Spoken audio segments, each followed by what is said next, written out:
हमें सबको पता है कि वो लेटर किसने किसको लिखा था, कि एक लेटर था जो बहुत अरसा पहले लिखा गया था, और जनरल न्याजी को लिखा गया था, किसको लिखा गया था, वो सारे हमें पता है। हिस्ट्री सब पता है कि कौन किसका अब्बू था, कौन क्या था क्या था।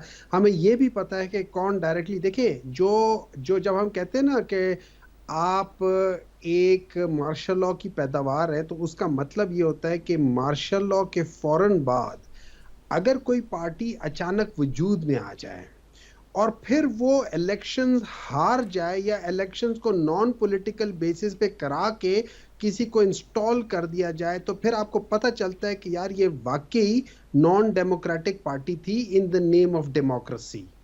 ये होता है wolf in the sheep's clothing. और वुल्फ जब इन द शीप्स क्लोथिंग होता है, वो रहता वुल्फ ही है। देखिए, मैंने अभी इनमें जरा ज्यादा खफा हो रहे थे, हमारे पीएमएलएन के भाई जो हैं जरा ज्यादा खफा हो रहे थे। मैंने सिर्फ ये कहा था कि मरियम नवाज साहिबा के अपने अल्फाज हैं कि मुझे अच्छे तरीके से पता है कि इख्तिदार में कैसे आया जाता है। सिर्फ बूट पॉलिश करने होते और हाथ जोड़ने पड़ते और माफिया मांगनी पड़ती हैं। तो आई प्रिज्यूम कि ये सारी चीजें, क्योंकि वो सीक्वेंस वही था, क्योंकि उससे पहले तो वो जिस तरीके से हुमायूं मेमन साहब, have you been asked to do any one of these three? Why would I do that? Why would I do that?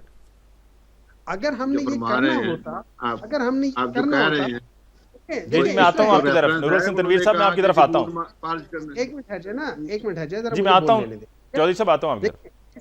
इस तरह है कि अगर हमने ये काम करने होते ना, ये जो एक दूसरे को कह रहे होते हैं कि अभी आज पीपल्स पार्टी, आज नून लीग वाले भी कह रहे हैं पीपल्स पार्टी वालों को कि इन लोगों ने जेलें काटी। अरे भाई, इनको जेलों में किसने रखा था?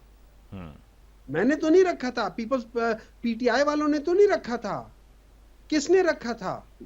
देखिए, इस वक्त अगर आप हिस्ट्री देखें, मियां नवाज शरीफ वो वाहिद लीडर हैं जिन्होंने डायरेक्टली या indirectly 9 prime ministers including his own parties prime minister को निकालने में डायरेक्टली या इनडायरेक्टली इन्वॉल्व रहे हैं। ये हिस्ट्री है, ये मैं नहीं कह रहा। अच्छा, नंबर 2, जब हम बदतमीजी की बात करते हैं, तो क्या वो बदतमीजी नहीं थी कि जब एक खातून और पीपल्स पार्टी वालों को, आई डोंट नो कि वो क्या है, कि जब उनकी लीडर जिनको यो मां का दर्जा देते, और नुसरत भुट्टो साहब का जब उनकी तस्वीरें फेंकी जा रही थी, वो क्या पाकिस्तान तहरीक इंसाफ ने फेंकी थी?